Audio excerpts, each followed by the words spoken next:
Hello, my name is Janet Ratzlaff, and I'd like to take the opportunity to share high leverage practices highlight tools that I created with the help of Megan Seckinger and Dr. Catherine Martin, GMU TTAC coordinators.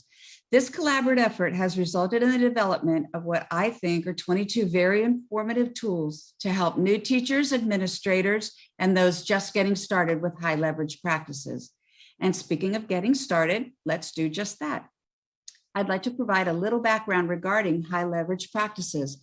The Council for Exceptional Children and the Cedar Center developed a collection of 22 high leverage practices, HLPs, focusing around 4 aspects of practice: collaboration, assessment, social emotional behavioral, and instruction.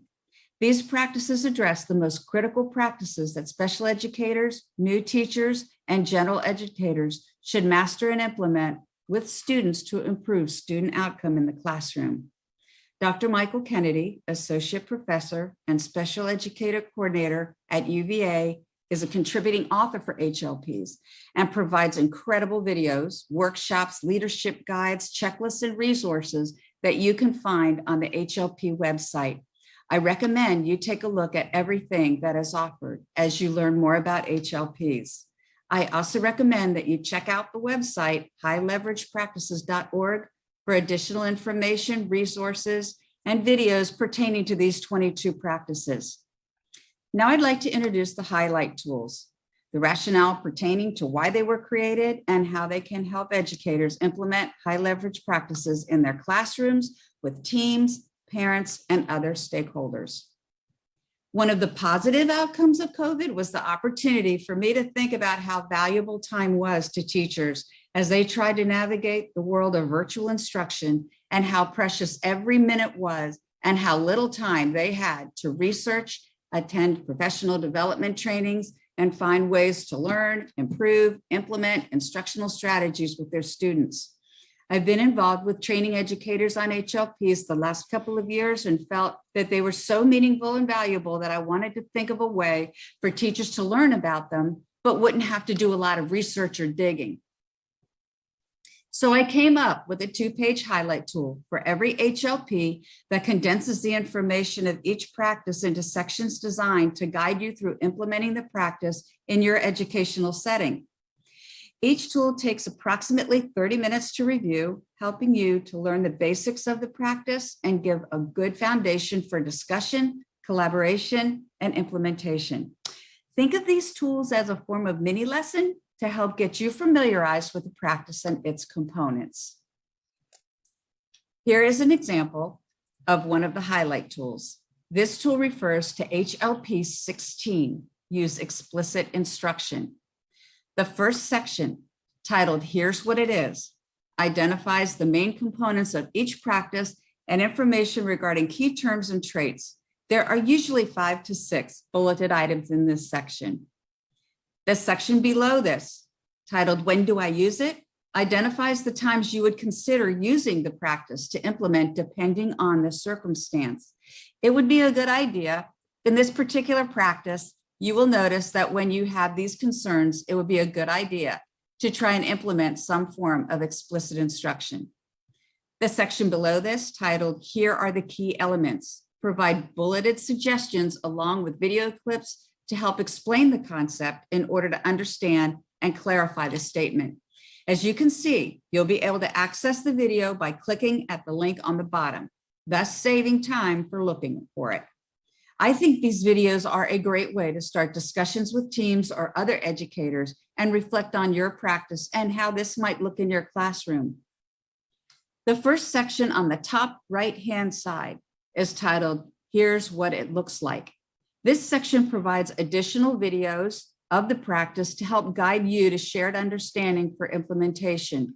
If you notice, there is a video on the I do, we do, you do scaffolding strategy to give you an example of one form of explicit instruction that you could use with your students to help get you started.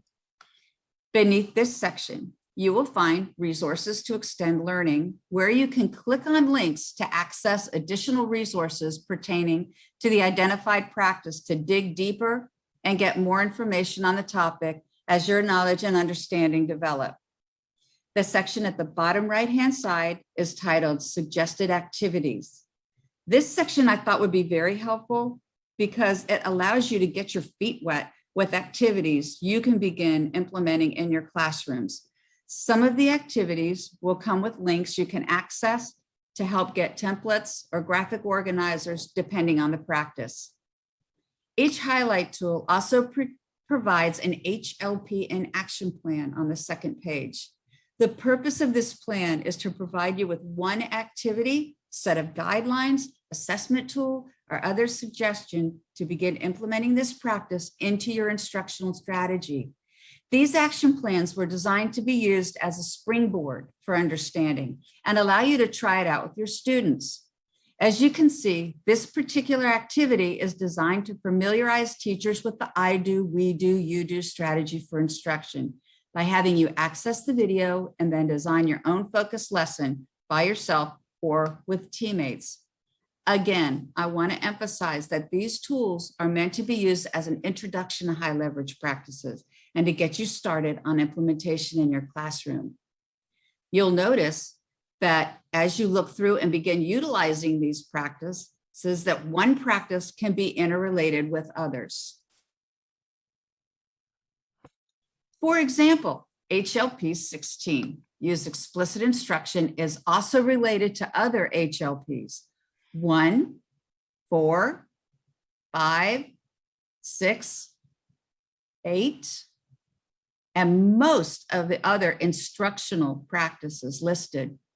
This way, you will be able to access additional resources on those practices to strengthen your skills for explicit instruction. As I mentioned earlier, scaffolding is a type of explicit instructional strategy.